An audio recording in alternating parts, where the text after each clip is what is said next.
Hey guys, Glock42. I hope this finds everyone well. And there we go, the MIG37B Ferret E. What we thought, what the West thought, or what Italeri thought, or Testors thought, a Soviet stealth fighter bomber would look like circa 1985. This kit is dated 1987 and manufactured by Italeri in Italy, packaged up by Testors. It was an interesting kit. It wasn't horrible. It wasn't great. The plastic was super soft. It did not respond very well at all to solvent. The decals were very rough, but I think that should be just because they were so damn old.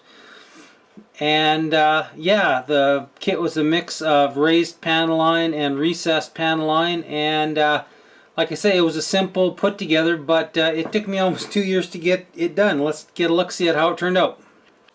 So there we go. I didn't want to do it black. I just thought I'd give it something a little bit of a different camouflage scheme. Yeah, it's okay. It was an interesting build. I just tried a few different things on it and whatnot, but there we have it. A couple errors now on a mission. A couple errors that I noticed that this should not be clear. This should be painted. I missed that, so I may or may not check it out. The interior was very, very basic. Landing gear basic. I didn't even bother opening up any of the weapons bays.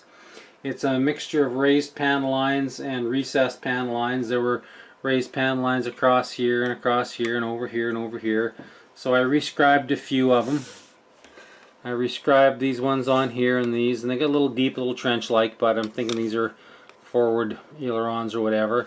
The air brakes I decided just to leave down. Couple a little bit more scribing here and here, and the undercarriage I left pretty simple. There are a lot of decals on this kit, a lot of decals, and the decals were really, really rough, and I'm thinking that's just because they were so damn old.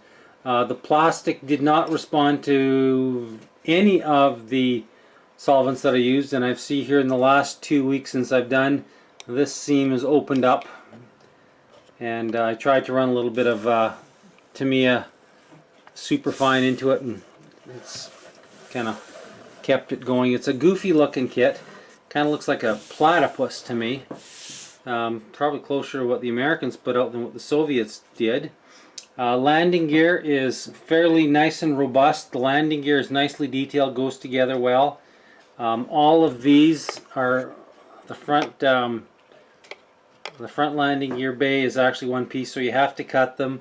You're supposed to do some cutting on these, but I just left them because I thought they didn't look too bad.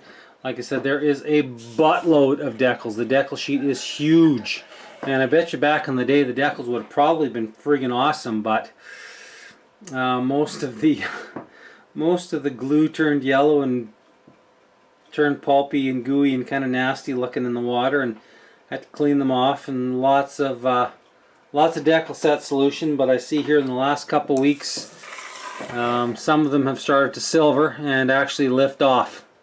They look like they're bubbling up underneath the future. So that's just one of the hazards of using a very old decal sheet and being too damn cheap and not really caring enough to go and find something different. Now they give you two paint schemes, one straight black with red markings all over and big ass red stars, and the other one with the photo recon version, which is kind of what I did, which was gray and white with nice low vis markings, but they gave you friggin' tangerine stars instead of just nice low vis gray stars. So I left the Soviet stars off and just went with all the decals. Like I say, there was a ton of decals. Decals was at least 2 days of this kit. You know, it's not a bad kit if you find it at a reasonable price. I think I paid like $6 for this kit. The shop must have had a dozen of them when I got it here 2 years ago. So, like I said, I jumped right on it and was like, oh yeah, this is okay, and I put it away. And like I say, the interior is very, very basic. If you wanted to, you could spend a lot of time on the cockpit and on the landing bay and the guns, but like I say, this was more like, this was just a practice run for building jets. I haven't done a jet in quite a while. So that's what that was. So there you have it, guys. The Testors Italeri MiG37B in 48 scale. Thanks for watching. I appreciate everybody. I wouldn't be making these videos if you weren't watching. So there you go, guys. Something a little bit different. Later.